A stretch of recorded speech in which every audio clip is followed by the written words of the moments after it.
On commence par remercier les sponsors. Hein. Nous aussi, on organise des conférences. Sans les sponsors, ce ne serait pas possible. Et donc, on va se présenter. Ah, je crois qu'il y a des heures de répétition, ça. Hein.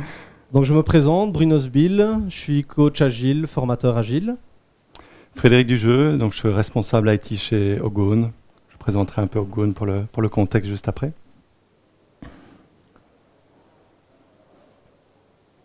Voilà. Donc Ogone est une plateforme de paiement, ce qu'on appelle un Payment Service Provider. Donc on est un intermédiaire qui se place entre les commerçants qui veulent accepter du commerce électronique, donc du paiement sur leur site, et les banques ou ce qu'on appelle les acquéreurs ou moyens de paiement qui finalement mettent à disposition des commerçants ces moyens de paiement. Donc on parle de Visa, carte bancaire en France, de PayPal, Quixo, d'autres moyens de paiement à l'international. Donc on a ce rôle central avec des services tant pour les commerçants, qui sont nos clients principaux, que des services pour les banques. Alors, en parlant de services, on a bien sûr les services de paiement. Donc on met à disposition des solutions pour que les commerçants puissent accepter les paiements sur leur site. De plus en plus de ces sites sont mobiles. Donc on est également fournisseur de solutions pour le mobile payments. Et on a ajouté au fur et à mesure des services à valeur ajoutée.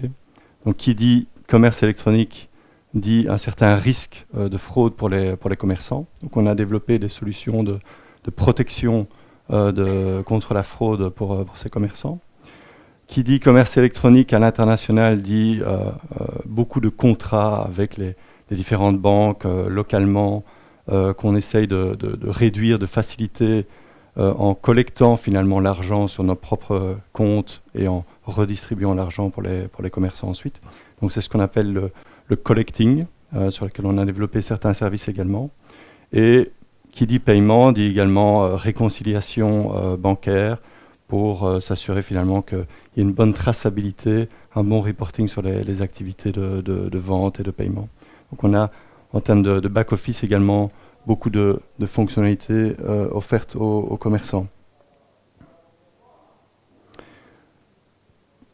En termes de présence, Ogone est présent dans 10 pays avec une entité commerciale.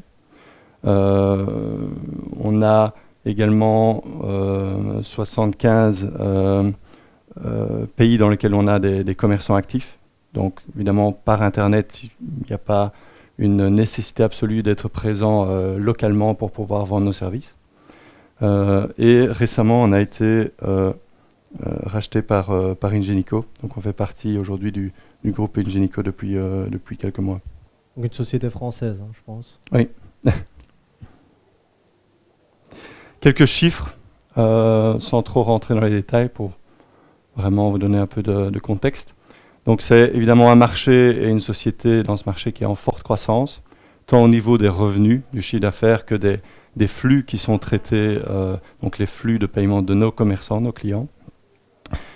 On a sur la plateforme, on concentre environ 80 moyens de paiement. Donc Visa est un moyen de paiement, Mastercard, PayPal, iDeal, Giropay, d'autres dans les différents pays. Ces moyens de paiement nécessitent des connexions vers plus de 200 banques ou acquéreurs. On a de la vente en direct, donc des équipes commerciales principalement dans les 10 pays que je vous ai montrés, mais également des canaux indirects. Donc on travaille avec les banques qui finalement revendent des solutions de paiement à leurs propres clients commerçants sous forme de marque blanche de notre service. Quelques exemples: Barclays en Angleterre, ABN AMRO, HSBC ici en France pour certains segments. Donc 40 000 commerçants, environ 1000 commerçants en plus chaque mois. Donc il y a une forte croissance en termes de nouveaux clients également. Et les 75 pays dont je vous parlais. Donc la structure de notre présentation, comment ça va se passer aujourd'hui? Donc c'est un retour d'expérience en présence du client. Donc il va avoir 2-3 petites choses. En fait, on ne va pas vous expliquer tout ce qu'on a fait parce que c'est sur plusieurs années. Mais on va vous parler, on a sélectionné quelques moments clés qu'on a envie de partager avec vous. Donc quelques moments clés de la mise en place de Scrum au niveau de toute l'entreprise. Par rapport au timing, mais donc on a 45 minutes de présentation. Et ensuite, on aura, c'est pas sur le programme, on a une quinzaine de minutes de questions et réponses. Donc si vous voulez profiter de la présence du client ou du coach pour poser certaines questions, il y aura un moment donc, pour faire ça. Quelques prérequis pour vraiment profiter de cette présentation. Donc c'est bien que vous connaissiez au moins les bases de Scrum, parce qu'on n'aura pas le temps de tout réexpliquer ici pendant la présentation. Et je vous parlais de plusieurs années. En fait, ce qu'on va vous relater ici, ça a commencé en mars 2011 jusqu'à décembre 2012. Donc on est sur presque 2 ans d'horizon. Alors, pourquoi est-ce qu'on s'est intéressé à Agile et Scrum en particulier à un moment donné? Donc, on a une société qui a démarré en 1996, très petite équipe au départ, très axée technique. Et assez logiquement, on a une organisation au départ qui a évolué vers une équipe avec un responsable qui était à la fois le manager de l'équipe, qui était l'expert technique. On n'avait pas encore vraiment de product management à l'époque, donc c'était aussi le département IT qui gérait, je dirais, de manière plus fonctionnelle la plateforme. Et au fur et à mesure de la croissance, de l'expansion de la société, notamment dans ces 10 pays, on avait un problème d'extension, de scalability qui s'est posé. Où ce modèle vraiment très directif, on va dire, était plus vraiment adapté à la croissance. On a progressivement aussi eu un risque de désalignement, je dirais, entre le business et l'IT, où au départ les rôles étaient très concentrés, donc voilà, il n'y avait pas un besoin énorme de communication, de collaboration, de spécification, puisque les mêmes personnes étaient impliquées entre le fonctionnel, le technique, voire l'opérationnel ensuite.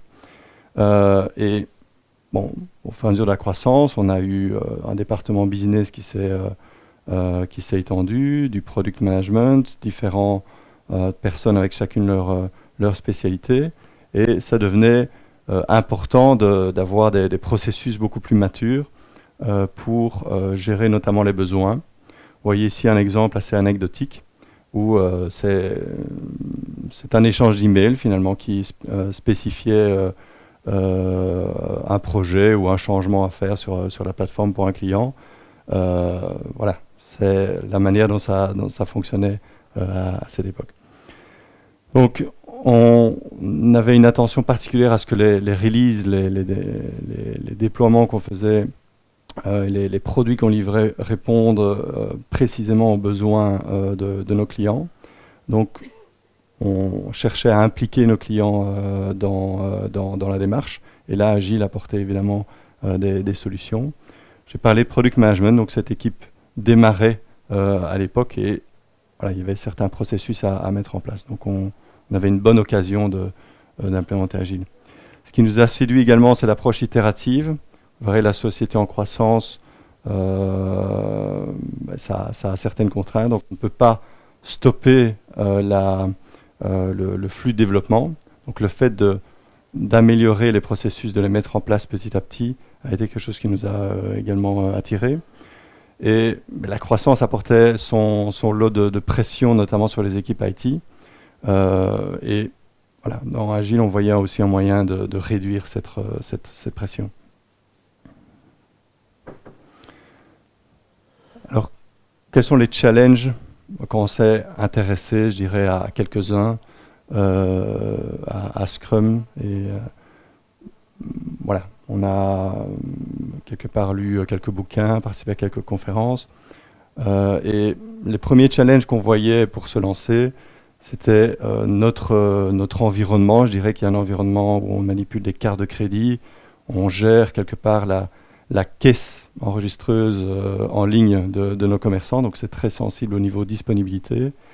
Et voilà, ça amène un certain état d'esprit qu'on voyait mal coller avec le fait de jouer, entre guillemets, avec des post-it, d'avoir tout ce côté un peu fun qui collait pas tout à fait. Donc ça a été quelque chose d'assez sensible au départ.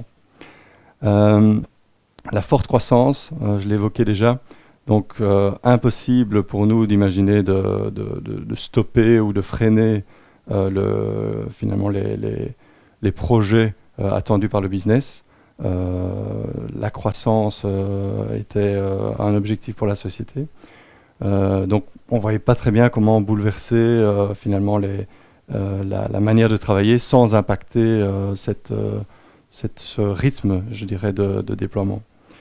De nouveau, en regardant un peu Scrum de manière théorique au départ, tous les exemples dans les bouquins vont vous parler d'un projet assez consistant que vous découpez en user story, que vous estimez, vous faites quelques sprints qui vous donnent une vélocité, qui vous permettent d'extrapoler la planification de votre projet.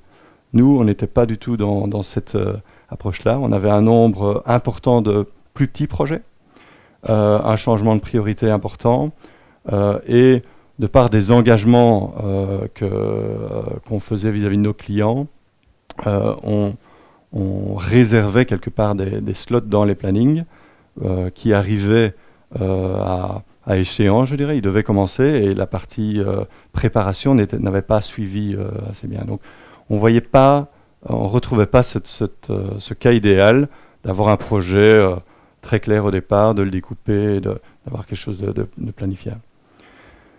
On avait également une organisation sur base de leaders techniques. Et donc ça allait être aussi un gros changement, notamment pour ces personnes.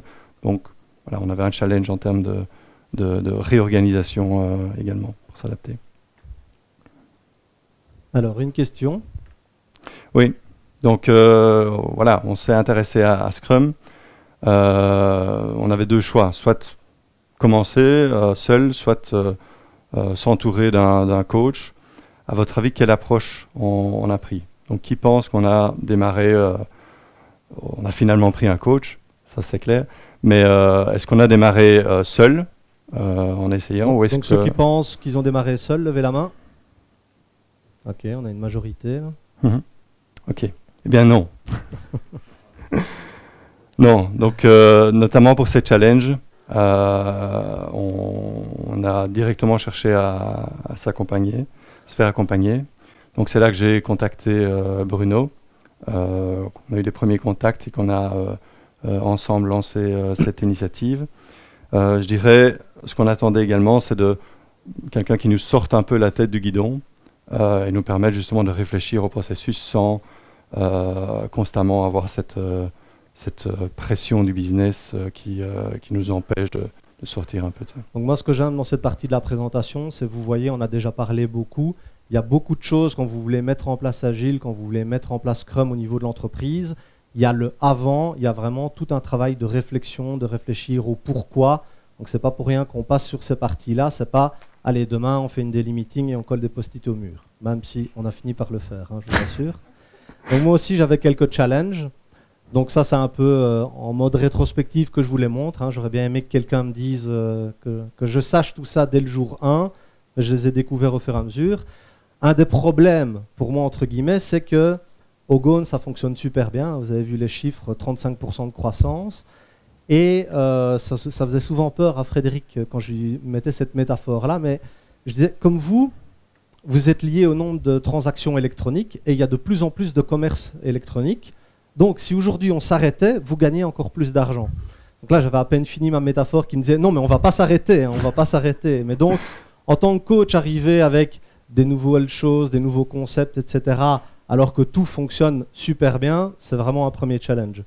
Avec quoi il vient finalement. Deuxièmement, c'est Scrum, c'est quand même un cadre, c'est quand même une structure. Et je me suis vite rendu compte que j'arrivais dans une société, non seulement qui fonctionne bien, mais où il n'y avait jamais eu une seule structure. C'était, quand vous alliez voir les gens, c'était comment vous fonctionnez aujourd'hui, ah ben comme ça. Sauf que quand vous discutiez avec 10 personnes, vous aviez 10 comme ça différents. Donc il y avait vraiment, chacun avait sa propre structure, et donc changer ça en douceur, c'est vraiment un challenge. Autre chose, ben, comme Frédéric l'a dit, ils sont en forte croissance, donc on engage des gens. Ça veut dire, on verra par la suite que finalement ça a été un point positif, mais il y a des nouvelles personnes qui arrivent, qui ne connaissent pas la culture d'entreprise, donc ça fait un genre de flux permanent, c'est une complexité en plus. Et le schéma là, c'est qu'ici, on ne discute pas est-ce qu'on démarre le projet A ou est-ce qu'on démarre le projet B. On a 200 idées et on voudrait les faire tout de suite. Donc il y a vraiment, limite, un des problèmes, c'est qu'il y a trop d'idées. Les gens sont trop créatifs. Donc on n'a pas cassé ça, mais c'était vraiment, tiens, voilà la liste de tout ce qu'on veut faire, c'était vraiment impressionnant. Donc comment on a commencé? Ben, la première chose qu'on a faite,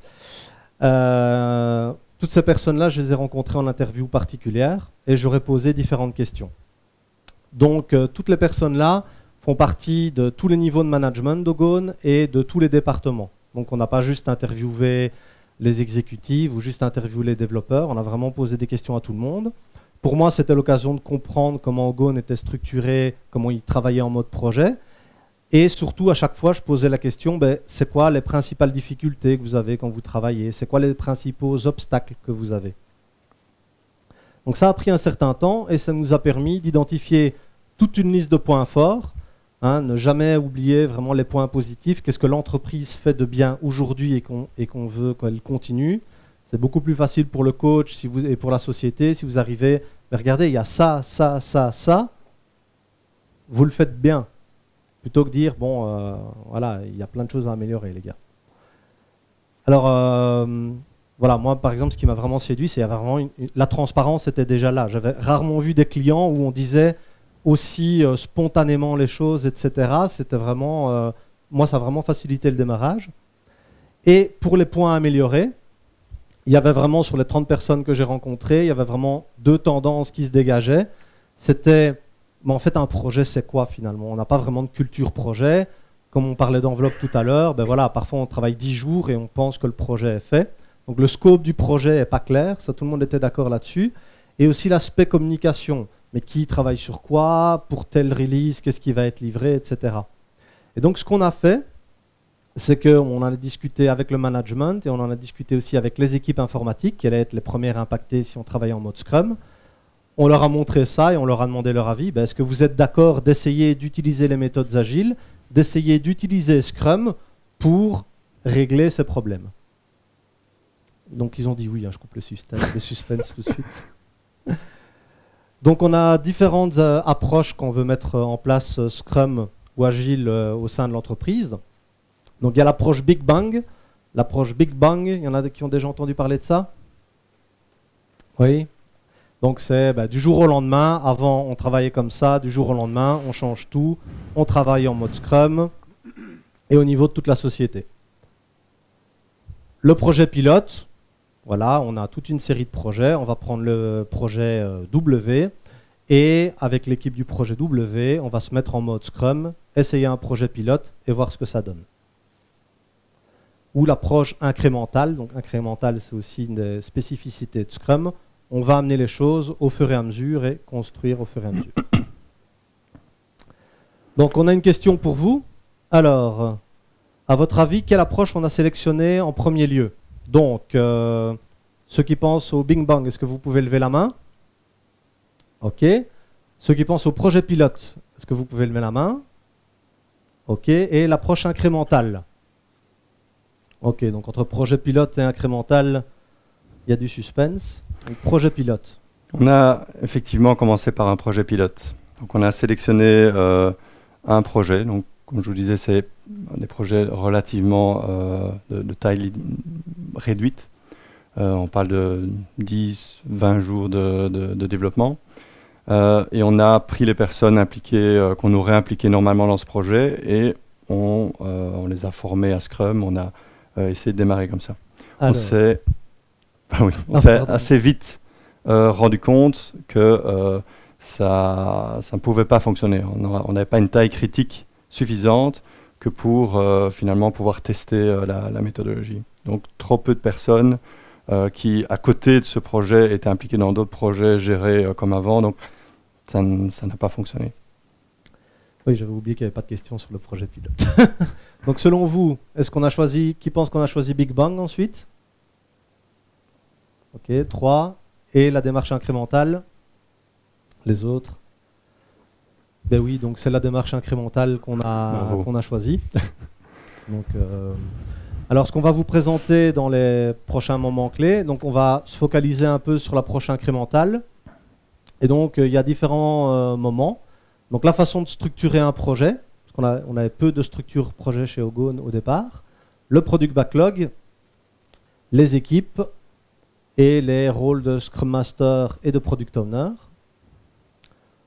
Ensuite, on a continué avec les stakeholders. Vous verrez que c'est pour moi une des plus grandes spécificités de cette implémentation, c'est le travail des stakeholders. Un Agile Steerco et Dora l'exploratrice. Donc le premier, les projets. Oui. Donc la partie projet. Donc on avait des projets qui démarraient, plutôt de type enveloppe dans certains cas. Et on a voulu rendre ça très visible pour montrer le problème. C'était la première démarche qu'on a eue. Donc ce qu'on a fait, c'est qu'on a finalement créé notre premier mur, qui était plutôt un mur projet, on va dire. On a imprimé une page pour chacun de ces projets. Et en termes de préparation de notre release, on a défini ce qu'on entendait par un projet dont les besoins étaient définis. Et on voit ici la frontière où on organisait finalement les projets en amont, avant qu'ils soient définis. Oui. Il manque quelque chose. Et la feuille était déplacée une fois que le projet était qualifié de défini. Donc ça a permis notamment aux stakeholders, on verra ce qu'on entend par stakeholder plus loin, mais au business, je veux dire, de se rendre compte que ça, c'était un problème. On arrivait à un moment où on devait démarrer les projets, et en fait, l'ensemble des besoins, ce qu'on pouvait qualifier de checklist de préparation, n'était pas rempli pour la plupart des projets. Donc ça a été notre premier chantier. Donc un moyen pour travailler sur les besoins, évidemment, est de les découper en user story qu'on a employé. Donc c'est comme ça qu'on est rentré dans les premiers, je dirais, artefacts Scrum, plutôt en partant du problème qu'on avait, de qualification des besoins au départ. Donc sur le product backlog, c'est le suivant. Ah, oui. Donc une des choses qu'on se posait comme question, c'est finalement comment démarrent les projets, parce qu'apparemment on pourrait améliorer certaines choses, et la vision qu'on avait chez Ogone, c'était on a notre roadmap. Donc la roadmap, c'est un outil informatique. Il y avait un planning stratégique qui était fait, et donc on avait une série de projets qu'on mettait dans une release et qu'on était censé faire pour cette release. Évidemment, ça ne se passait pas comme prévu, et on a commencé à se poser la question, normalement il y a la roadmap et le développeur il doit faire ça. Sauf qu'on s'est rendu compte, en discutant avec les gens chez Ogone, qu'il y a aussi des emails qui arrivent. Et les emails, c'était « Ah, au fait, peux-tu… » Et en fait, c'était un projet déguisé. On avait aussi, par exemple, un commercial qui passe « Hey, toi, tu es mon copain, et au fait, t'inquiète, c'est un petit truc, ça prend 5 minutes. » Et mais en fait, c'était encore un nouveau projet. Et quand vous vous rendez compte qu'il y a des projets qui prennent 5 ou 10 jours, ça fait vite beaucoup de projets. Et aussi des tickets de support qui pouvaient venir, qui étaient un projet déguisé. Et alors, il y a le téléphone « Allô ?» Non, mais « Allô » quoi. Donc c'est les gens qui téléphonaient et en fait on démarrait, ça démarrait un projet. Donc on s'est rendu compte qu'il y avait vraiment plein de sources de démarrage de projet, et donc le scope était pas maîtrisé, qu'il y avait beaucoup plus que ce qui était dans la roadmap. Avec Scrum, ce qu'on a fait, sans surprise, on a dit que ce soit n'importe quoi, on va tout mettre dans un product backlog, et si c'est pas dans le product backlog, ça n'existe pas. Alors ça a l'air basique et simple, mais ça a été vraiment un changement important chez Ogone. Je me souviens encore d'anecdotes pour décider du template du backlog, où finalement on a dit, bon, les 10 premières colonnes sont fixes, et à droite vous mettez autant de colonnes que vous voulez. Je crois qu'au début on en avait 80, mais au moins les gens ont pu mettre leur truc. Et après on l'a allégé, etc. Mais c'était vraiment une nouvelle façon. Je me souviens, le fondateur de la société, il me disait, avant, pour moi, un projet qui démarrait, c'était je tournais ma tête et je parlais aux développeurs, quoi. Là, maintenant, on est plus d'une centaine de personnes, c'est différent. Moment suivant, on a créé les équipes.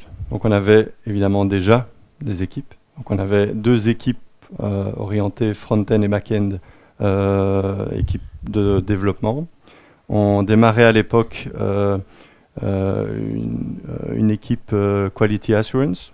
Et ce qu'on a fait, c'est qu'on a mixé finalement ces différentes expertises dans 2 équipes multidisciplinaires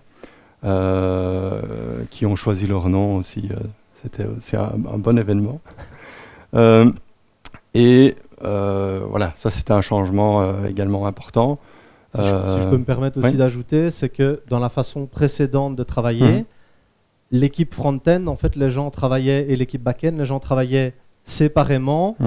Donc, ils avaient un projet, ils discutaient directement avec leur manager, rapportaient directement avec leur manager, qui avait de bonnes connaissances techniques. Donc, ils étaient vraiment la notion d'équipe, ça a vraiment été quelque chose de nouveau. Oui, donc on a construit des équipes en commençant par casser les équipes existantes qui avaient une réalité sur le terrain. On reviendra à la partie team building un peu plus loin. Donc la première chose qu'ils ont faite, évidemment, c'est de créer leur propre mur pour les premiers sprints. Dans des tout nouveaux bureaux très colorés, des murs parfaits. Ça aussi, ça a été un changement assez sensible.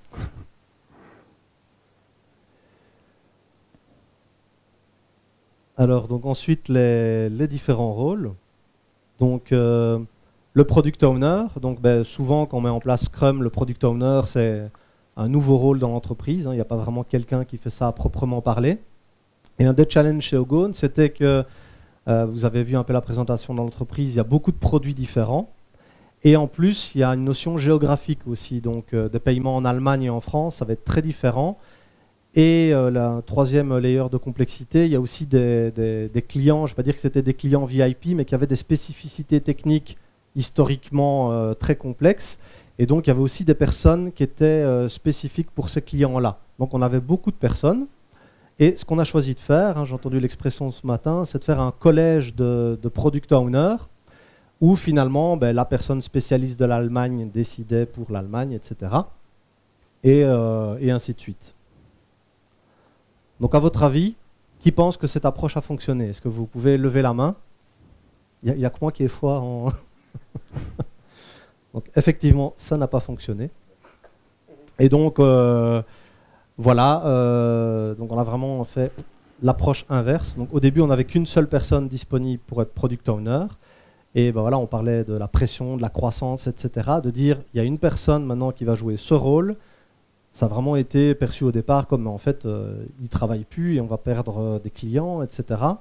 Donc ça a vraiment été aussi du travail de mettre ça en place. Et au début, le pauvre, il était product owner pour 2 équipes. Donc là, ça fait un peu, on a transformé quelqu'un en Superman ou X-Men. Mais vous allez voir que déjà, on a recherché un second sur le marché. Et quand on parlera des stakeholders, vous verrez que tout le travail qui était là a été repris en partie des stakeholders, mais ça fait l'objet d'un point ultérieur. Alors on a mis en place aussi le concept de Scrum Master, évidemment. Donc dans les 2 équipes, on a désigné un Scrum Master qui était un des développeurs. C'était des équipes de développement. On n'avait pas à l'époque de project manager ou de département qui pouvait prendre ce rôle. Donc on a donné ce rôle de Scrum Master à 2 développeurs. Alors, à votre avis, est-ce que ça a fonctionné? Qui pense que ça a fonctionné? Ils avaient les 2 rôles. Ouais, ils avaient les 2 rôles. Donc, qui pense que ça a fonctionné? Des équipes de 7-8 personnes. Oui, au départ, 7-8 personnes. Ok, voilà. Qui pense que ça n'a pas fonctionné? Comme ça, ceux qui dorment. Ah, ok, ça va. Tout le monde est là. Ok. Mais la réponse est oui, mais. Donc, oui, ça a fonctionné. Mais voilà, on a dû gérer cette phase au départ. Ils ont toujours été développeurs. Ok, je vais être Scrum Master si on me le demande. Mais bon, je vais faire comme d'habitude. Ça a été un peu ça la première réaction. La pression, je dirais, et la zone de confort des gens a fait qu'on avait un peu cette situation. Ce qu'on s'est rendu compte, peut-être un petit commentaire aussi par rapport à ce slide, avec les ressources humaines, on s'est rendu compte aussi que ils avaient des objectifs annuels qui étaient basés sur le développement. Donc évidemment, ça jouait aussi en partie. Alors, on a gardé cette optique-là, simplement on a apporté une précision qui peut être anodine, mais qui a eu un effet important. Donc on a simplement inversé les choses. On leur a dit, vous êtes Scrum Master, vous avez des objectifs liés à ce rôle, et ben voilà, si ça ne prend pas 100% de votre temps, s'il n'y a pas d'impediments, il n'y a pas d'impediments, eh bien vous pouvez continuer à développer. Alors ça a été magique, je dirais. On a eu aussi des réactions en disant oui, mais alors moi je préfère rester développeur. Donc on a une personne notamment qui est revenue dans un rôle 100% développeur, et une autre qui a pris ce rôle de Scrum Master. Donc ça montre bien, il y a parfois des blogs ou des talks où on dit mais en fait c'est toujours la faute du manager, les problèmes, etc. Ici ça montre bien le rôle de support qu'a le manager dans la mise en place de Scrum, et ben, c'est vraiment grâce à eux qu'on a pu avancer ça. Hein. Si on n'avait pas eu cette intervention, il n'y aurait pas eu de Scrum Master. Oups. Donc les stakeholders.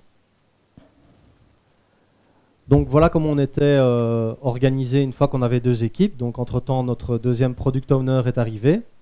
Et par rapport, moi, à mon expérience personnelle, ici, on a vraiment eu des stakeholders qui sont très très actifs. Moi, j'ai connu des projets où les stakeholders venaient juste un peu à la démo, regarder ce qui se passait. Ben, ici, des petits projets de 10 à 20 jours, énormément d'idées, etc. Donc nos stakeholders, on voit que ben, en fait, c'est toute la société. Toute la société a des attentes de la plateforme Ogone. Que ce soit les vendeurs, que ce soit le customer care, donc ceux qui répondent au téléphone, que ce soit au niveau du support. Vous voyez même que même les managers IT, même les managers informatiques, les DSI, etc., on les a mis comme les stakeholders parce que parfois il y avait des projets à faire juste pour que la plateforme continue à fonctionner. Genre, ça peut être intéressant pour le client que son paiement soit processé, mais ça n'amenait pas une nouvelle fonctionnalité. Mais évidemment, c'était très prioritaire.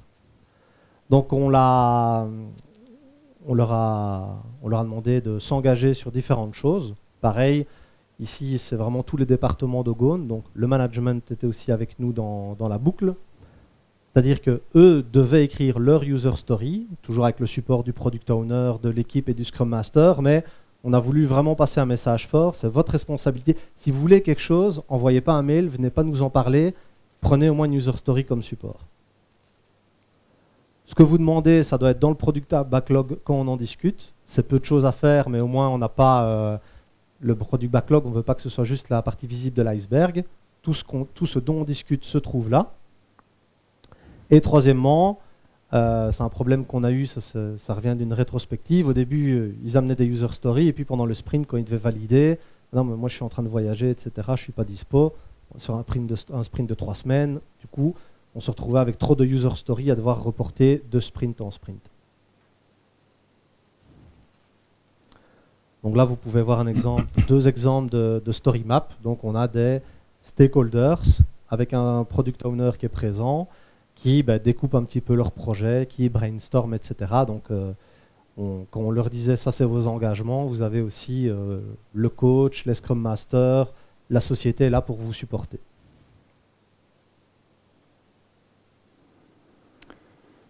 Alors tout ça prenait une certaine ampleur, donc on impliquait beaucoup plus de départements que le développement. C'était une volonté au départ et un critère de succès. Donc on a mis en place également un comité de pilotage, un steering committee, pour finalement s'assurer qu'on était toujours aligné entre les sponsors de cette initiative et le terrain, je dirais. Donc ce comité, on l'a composé de manière assez hétérogène. Donc on avait différents niveaux dans l'organisation. Le fondateur, jusqu'à peu, un des fondateurs était encore impliqué dans ce comité. On a des gens du management, on a des gens de l'équipe, on a évidemment des Scrum Masters et les Product Owners. On a des gens venant du produit, du business et des gens plutôt du domaine technique.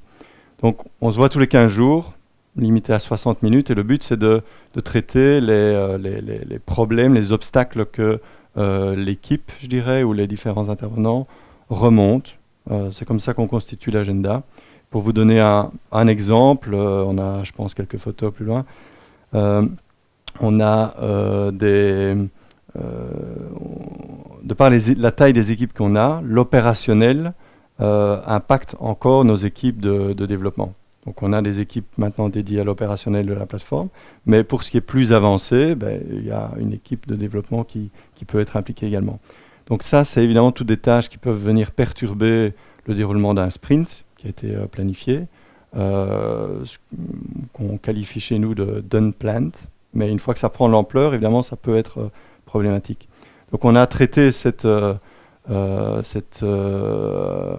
challenge dans un workshop et trouver des solutions pour finalement réorganiser le travail entre les équipes opérationnelles et les équipes de développement qui sont en support de l'opérationnel pour que ce soit moins impactant au niveau de leur sprint et du rythme projet. Donc, aussi un des intérêts, spécialement pour les Scrum Masters, c'est à ce genre de réunion qui pouvait amener des problèmes trans-départements. Prenons un exemple, un directeur d'un autre département vient et dit en plein milieu d'un sprint, toi tu dois faire ça.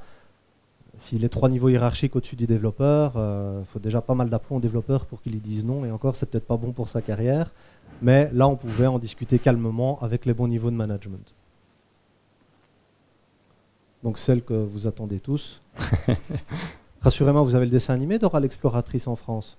Oui, okay. Pour info, aux Pays-Bas, il n'y en a pas. Donc quand on a discuté avec nos équipes du Pays-Bas, qu'on était super contents de ce truc, on a dû commencer à leur expliquer Dora l'exploratrice, c'était pas l'idéal. Donc le definition of ready, donc c'est quelque chose qui ne fait pas partie du core Scrum, mais qui est souvent utilisé. C'est vraiment quelque chose qui nous a beaucoup aidé parce qu'il y avait beaucoup d'idées, on utilisait les user stories et certaines user stories quand même étaient reportées de sprint en sprint, ce qui n'est jamais bon signe. Alors une fois qu'on avait réglé la disponibilité des stakeholders, on leur a demandé, écoutez, si aujourd'hui on est au sprint 2, vous pendant le sprint 2, vous devez déjà préparer le sprint 3 ou le sprint 4 et être disponible pendant le sprint 2 pour valider avec les équipes de développement. Donc on vous demande d'écrire 3 semaines à l'avance, et écrire ça ne veut pas dire vous dans votre coin, l'équipe 5 à 10% de leur temps, ils sont disponibles pour vous aider à vous amener l'aspect technique et être sûr que ce que vous écrivez est correct. Et on a dit ça s'appelle des user story draft. Et on a fait vraiment pour montrer que le document, c'était pas juste un document qu'on a produit. On a fait un definition of ready, donc c'est comme le definition of done, mais pour être sûr qu'une user story, on peut au moins la donner à valider et au moins la mettre dans un sprint. Par exemple, s'assurer qu'elle a des critères d'acceptance. Nous, ce qu'on avait ajouté aussi, c'est qu'il fallait au moins une image, que ce soit un schéma ou quoi que ce soit, au moins une image. Bon, pour l'anecdote, une fois, la première, ils ont mis une image de plage. On ne s'est pas compris, il faut que ce soit une image en rapport avec la fonctionnalité. Et une fois qu'elle passait, la user story avait le statut ready, et donc elle était prête à être mise dans un sprint backlog.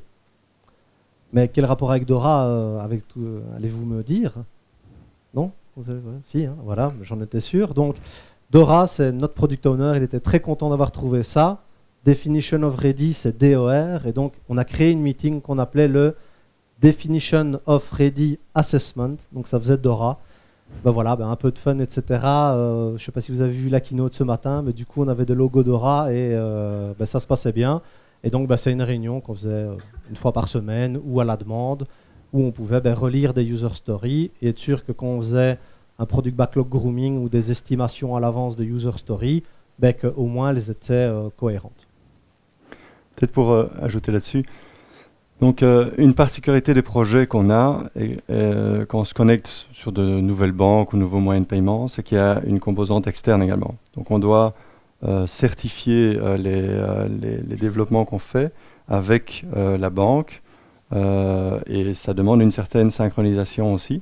Donc faisait partie de ces critères, je dirais, d'assessment, le fait que la partie externe était aussi impliquée, que le fait qu'on allait travailler sur la certification dans le sprint suivant était bien planifié avec la partie externe également. Ok, donc je vous parlais de team building tout à l'heure parce qu'on a finalement cassé d'abord les équipes avant d'en reconstituer. Donc c'était important de recréer finalement un esprit d'équipe. Donc on a fait des team building. On voit ici quelques photos avec de nouveau des activités basées sur Scrum. On a, pour la partie management également, fait un team building en impliquant le management au niveau des différents domaines, que ce soit technique ou au business. Et on a réfléchi à la vision de la plateforme et comment on voyait une place pour Scrum et Agile dans la manière de faire évoluer cette plateforme. Donc on a impliqué le management dans l'exercice. C'est ça le message clé ici. Alors aujourd'hui, et les perspectives, peut-être pour faire un peu un état des lieux. Donc aujourd'hui, ça continue à évoluer. On a maintenant 4 équipes. À un moment donné, ces 2 équipes ont grandi puisqu'on a et on engage toujours pas mal de développeurs. Donc on a atteint une taille d'environ 11 personnes par équipe qui posaient des problèmes simplement d'efficacité ou de flexibilité. Donc on a splitté ces 2 équipes directement en 4 pour se donner un peu plus de temps par rapport au plan de recrutement qui aura vite rempli 3 équipes également. Donc on a toujours 2 product owners, donc vous avez compris la répartition, hein. Donc les product owners sont plutôt là pour gérer, je dirais, la partie plutôt processus, prioritisation, organisation des différents meetings, processus, et la partie plutôt contenu, elle est déléguée quelque part à une série de stakeholders spécialisés dans la matière sur laquelle portent les projets. Donc on a toujours 2 product owners qui se répartissent le suivi de 2 équipes chacun. Naturellement, c'est quelque chose qu'on a encouragé, qu'on continue à encourager. On a une certaine spécialisation naturelle qui s'est faite sur ces équipes en termes de produits. Donc on a à côté de ces structures un département product management avec un product manager par exemple pour la fraude dont je vous parlais tout à l'heure. Eh bien, il y a une équipe qui est plus spécialisée dans cet axe de développement stratégique qu'on a. Et chacune ont un peu leur spécialité. Ce n'est pas dogmatique, c'est plutôt tendance naturelle qui apporte également ses avantages. Ça permet aussi de faciliter la planification, vu que dès qu'on a une user story de tel produit, on sait à quelle équipe on doit aller demander. Donc par rapport au coaching, donc l'évolution logique d'une mission de coaching qui se passe bien, c'est qu'au départ, on a beaucoup besoin du coach. Et c'est vrai qu'au départ, voilà, j'étais présent 3 à 4 jours par semaine. Et au fur et à mesure du temps, vous pouvez voir que l'intervention, donc la présence du coach diminue. Pour vous donner une idée, sur la fin, j'étais présent 4 jours par mois. Et l'autonomie de la société, évidemment, autonomie par rapport aux méthodes agiles évolue. Et donc nous, c'est vrai qu'on a commencé à se dire, voilà, maintenant il y a des gens qui comprennent bien ce que c'est agile. Ces gens-là, ils sont présents dans tous les départements. Donc on n'a pas un département qui comprend bien. Donc ça, c'était un premier indicateur pour nous que ça se passait bien. Deuxièmement, il y a des départements qui commençaient à venir à nous dire, je dirais à partir de septembre 2012, il y a des départements qui sont venus nous voir et qui nous disaient, mais nous, on peut essayer aussi là, vos trucs post-it, là, etc. Ça a l'air intéressant. On a eu HR qui est venu nous demander ça, donc les ressources humaines. On a eu le département infrastructure. C'est vrai que pour moi, après 1 an et demi de voir un département infrastructure qui arrive, je leur parle de visual management le matin, l'après-midi, il y en a un qui arrive avec une user story. Là, je me dis, ok, on a passé un cap là, parce que ça n'a pas commencé comme ça. Et donc voilà, et donc aussi d'autres sociétés qui sont acquises par Ogone rentrent dans ce cycle. Donc ce qui est important aussi, c'est de faire une clôture du coaching. Donc ce qu'on a fait, c'est on a terminé par des formations où on jouait des jeux agiles. Moi, j'ai vraiment voulu que les équipes réfléchissent à tout ce qu'ils avaient mis en place pendant 1 an et demi. Donc là, à ce moment-là, on avait différentes générations de développeurs, parce qu'il y en a qui sont arrivés en cours de temps. Mais voilà, il y a vraiment eu énormément de changements dans la société. Pour moi, c'était important de les reconnaître et de se féliciter pour ça. Et je leur ai demandé d'identifier les challenges. Selon vous, pour la suite, ça va être quoi? Donc, notamment, moi, un des challenges que j'avais identifié pour 2013, c'était la stabilité. On a amené beaucoup de nouvelles choses, comme vous avez vu, beaucoup de nouveaux concepts, mais de continuer ça, de ne pas en abandonner 1 ou 2. Donc, pour clôturer, Une chose qui est très importante aussi dans une mission de coaching, c'est, à votre avis? Voilà, Claude, hein, coach expérimenté, c'est de fêter ça. En fait, je me demande si j'ai bien choisi la photo, parce que là, on dirait qu'ils sont contents que je parte. Mais en fait, c'est content qu'on ait fait du bon travail. Hein, voilà, Fred, oui, okay. c'est ça. Voilà, oui, hein, c'est Jupiler sur la photo. Donc, merci de votre attention. Y a-t-il, donc on a encore 5 minutes pour poser quelques questions. Donc, y a-t-il des questions?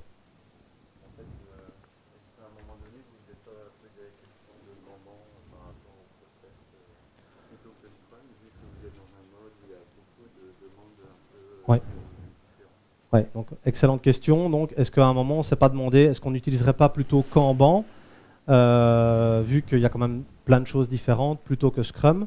Alors, moi, au départ, c'était un parti pris de recommander Scrum, parce qu'il y avait tellement de choses différentes, je me suis dit, Scrum va amener un cadre, Scrum va amener une structure, notamment une structure de temps, une structure d'équipe.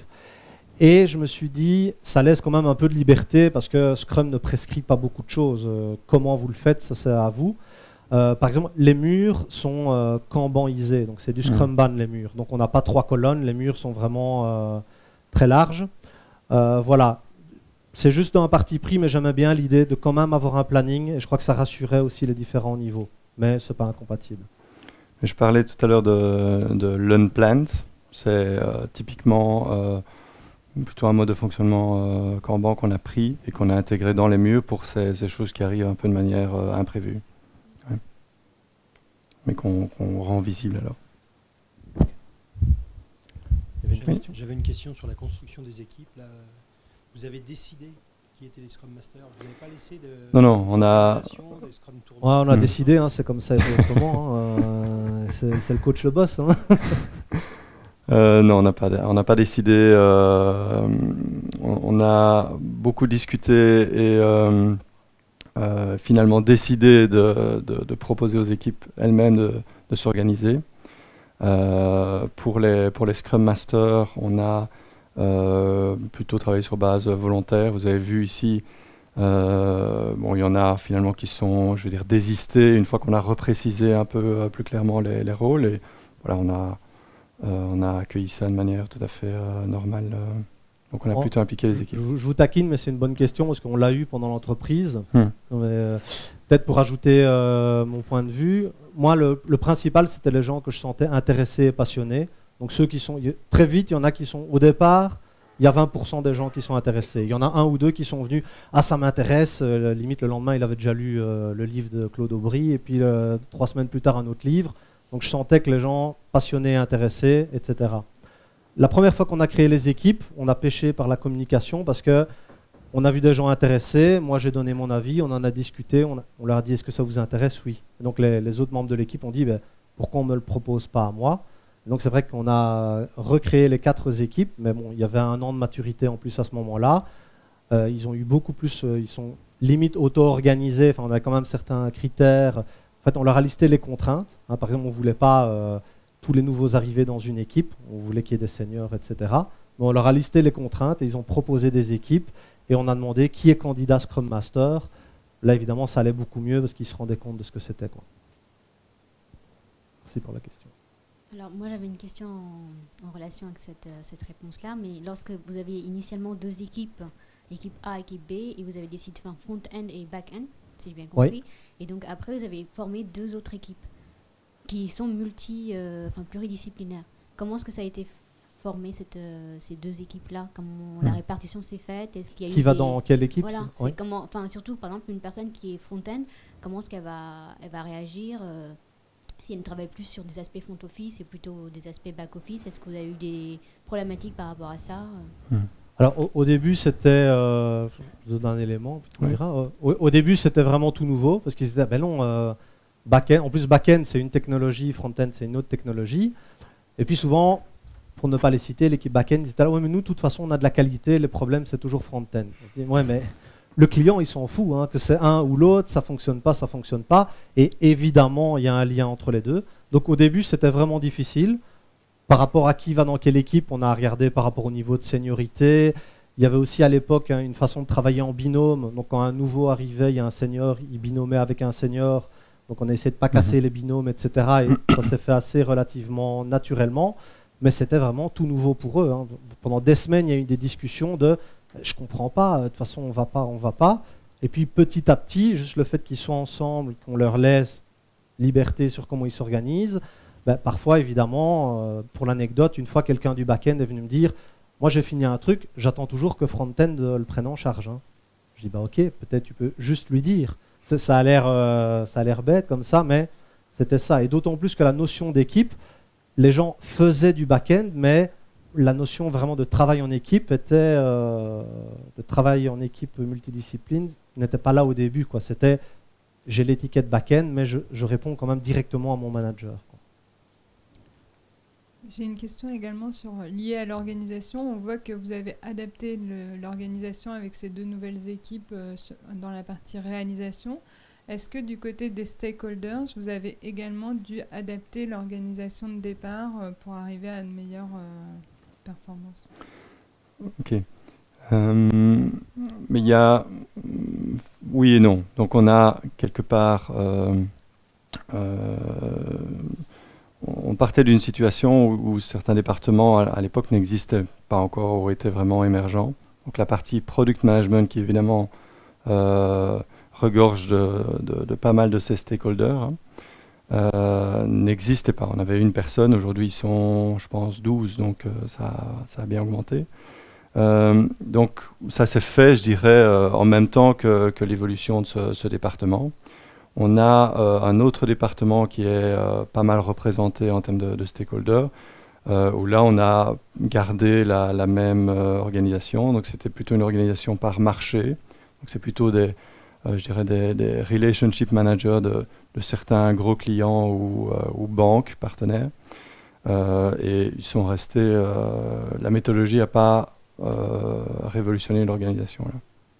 Après, ce qu'on a vu, c'est le rôle finalement qu'on a fait évoluer entre avoir une multitude de product owners au départ et le fait d'en nommer 2 et de compter sur le réseau de stakeholders. Ça, on a changé.